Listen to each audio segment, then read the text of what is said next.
Hi, I'm Sally Friends, and I'm here with Bob Dunlap. And this is Good News for a Change Serenity Style. And we're here because you are with what organization? I am with Manna, otherwise known as Ministry Assisting Neighbors in Need with Agape, but that's too much of a mouthful. Oh, but it is an acronym. It is an acronym. And what a cool acronym it is. All right, give me a little history. Manna was started a little more than 20 years ago by a collection of churches, a dozen or so churches, who realized that they were spending a lot of their time with people coming in and looking for assistance. And so they decided it would be a neat idea to pool their resources into one spot. It makes a lot of sense. Efficiencies. Yeah, right. So people would come to see them and they would say, go to Manna. And that relieved a lot of load in church offices. It also made it so that people didn't have to go wandering all around town from church to church trying to find things. So it's actually worked out extremely well. And what is your actual mission? Well, our mission is to help people low-income people with small amounts of financial aid. At the moment, we're working in the range of $75 to $100 for a household in a 12-month period. Okay. Not a lot of money, but enough money that it can make a big difference to someone whose lights are about to get shut off. For Exactly. example. And it is a large amount of money to someone who has It is nothing. a very large amount of money to some people, yes. Yeah, that have nothing. Mm-hmm. And is there any misconceptions in the community, do you think, about what Manna does? Oh, I don't know. They see the word and think we do food. Of course. Maybe don't. Special bread. Actually, we don't do food. We try to do a lot of stuff. We try to pick up some places that other organizations might miss. For example, we will pay for driver's licenses. We do bus passes to a limited degree, monthly bus passes, and that's really hard to come by. But we don't do phones, we don't do rent, because those are just outside of our capabilities, and it piles up so quickly.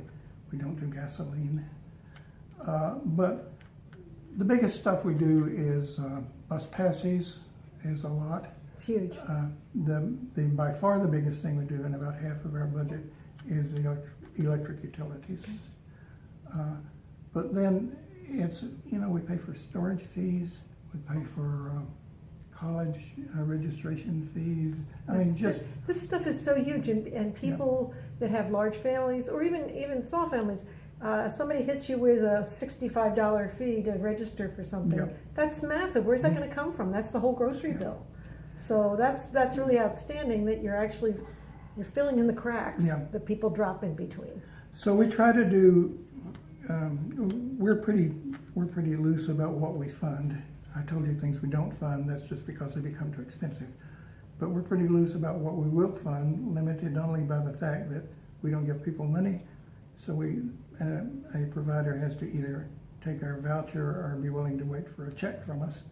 But other than that, we do just a bundle of different things. So one of the ways you can help people then is that if you're filling in, like you said, for a utility bill or something, you can give them a voucher, you can pay for it for them, so that you're not just, like you said, the community that helps you doesn't have to worry about you just handing cash out willy-nilly that could be misused.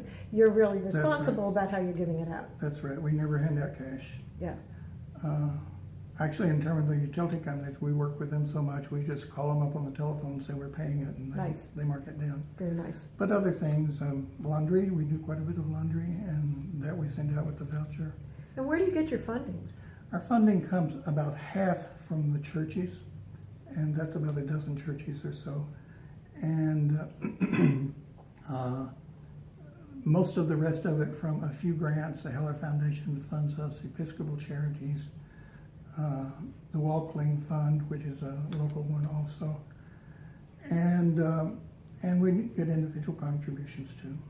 Okay, do you hear that, folks? Individual contributions. Yes, you can send money to Manna, and they will make sure that people that are in the most poignant crisis of their life where $50 is going to make it or break it as to whether they can go on. These are the people. Mm-hmm. This is fantastic. And do you have a success story or two that you want to share with me? Well, the one I like to tell is is the 2 or 3 times when we have had someone tell us, well, you gave me a bus ticket, and when I got a bus ticket, I was able to move around town, and I found a job. And once I got a job, I could get a place to live. Wow. And once that's all done, I was ready to go. Wow. And it's for a $36 bus ticket. Yeah. And just, again, folks, that's that crack that people fall through, and Manna's filling that crack up so people can stand on their own 2 feet and do what they choose to do, and which is take care of themselves. That's what people really want. And it's an amazing ministry that you've got, that you're able to get people at one step further. I'll tell you my favorite story of all time. Okay. And it's several years back. But one day, one of our volunteers was working, and a person came in and wanted some help with something. I don't remember what. And we gave him some help, and he went away. And after a while, another person came in and said, I need a place to live, and I found a place outside of town that will rent me a room if I could just pay for the rent. And in those days, we were doing a certain amount of rent. And so we said we could help him with that. And so he went away, and after a while, he came back. And in the meantime, however, the lady who had been in the week before, I forgot to tell you the crucial element. Okay. The first guy said, do you have any dog food? And we said, no, we don't have any way to do dog food, sorry, so he left. So then this woman who was helping him the week before came in that morning with some dog food, and she said, call up this guy and tell him we've got dog food. Nice. So we called him up, and he said, that's good, thank you, but I don't have any way to get there, so I can't come pick it up. So then comes the second guy, and we give him some money, and he goes out to rent a place. And after a while, he came back, and he said, well, here's the deal. I went out to see this fellow, and the room is fine. I like it, and I like him, and I've got a room now.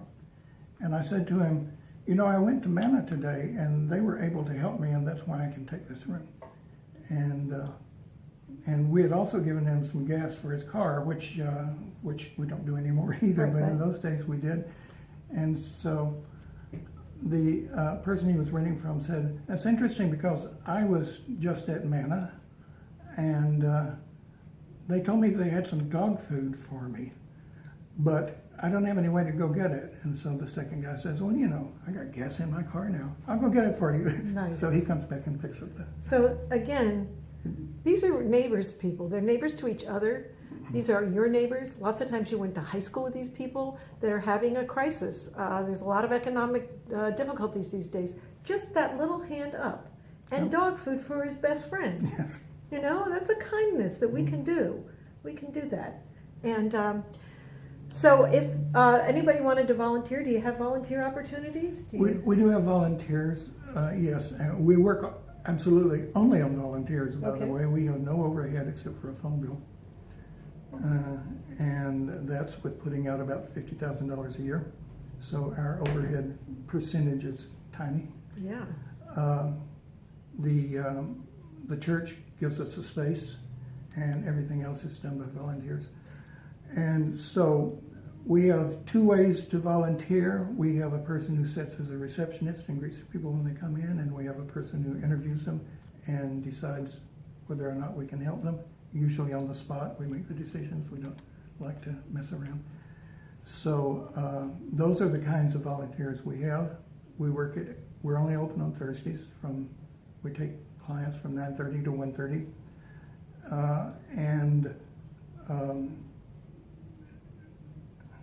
When the person comes in, they first meet the receptionist who fills them out and then sends them over